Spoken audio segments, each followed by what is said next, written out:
Hey everyone, this is Hugh Little, CEO of RedCap Sales Coaching, and this is your RedCap Sales Tip of the Week. Several people have asked me recently about the name of my business, RedCap Sales Coaching. Hey, they ask, what's the deal with the red cap?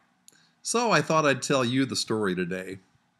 Actually, the business was named for the hat, not the other way around.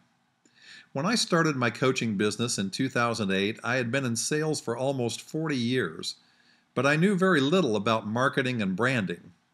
So I named the business HML Training Systems using my initials. Pretty blah, huh?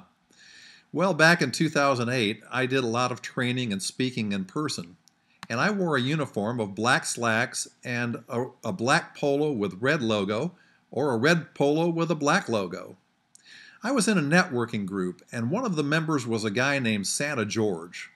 He's a professional Santa, and he is the perfect Santa. Short, rotund, a real white beard, and Santa glasses. He showed up at a meeting one day wearing a red cap. Wow, I thought, that would go great with my outfits. He told me where I could find some, and I bought a couple and started wearing them everywhere.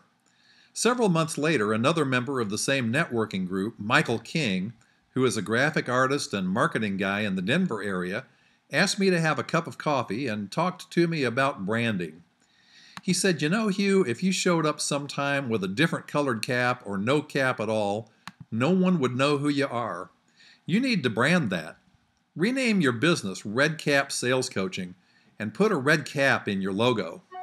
So I paid Michael for his great idea and became Red Cap Sales Coaching. Michael also told me that it was very, very important to have a brand like that because it brought up memories of the red caps on the trains in the old days. They became synonymous with great customer service because they were the concierges for the rich people who owned railroad cars.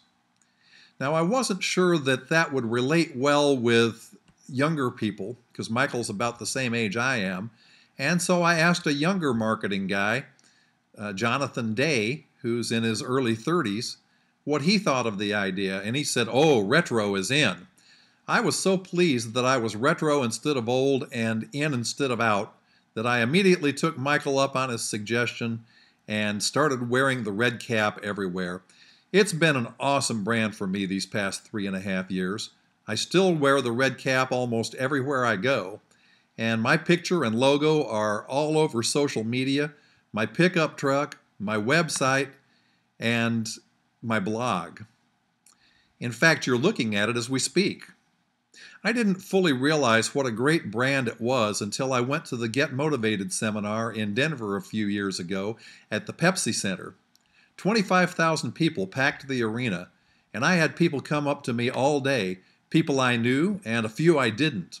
And they said things like, "We came in way on the other side of the arena and we spotted you right away because of your hat."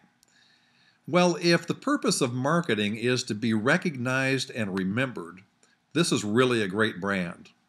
I may not be so memorable, but my cap sure is. Just recently, my brand got me some awesome press coverage in the local newspaper with a big picture of me and the red cap on the front page. So that's my story, and I'm sticking to it. Actually, the story has a couple of morals. First, you can get great advice from people in your networking group. So join one if you haven't already and get to know your fellow members well. They can help you with their expertise. And secondly, find something that makes you and your business memorable and noticeable, and then brand yourself. Create the problem I have. A lot of people recognize me because of my hat, and they come up and introduce themselves, and I don't know who they are or where they know me from until they tell me that we're friends on Facebook or they saw me online or in the paper. So that's your Red Cap sales tip for this week. We wish you a very happy Thanksgiving, and we'll see you next week. Good selling.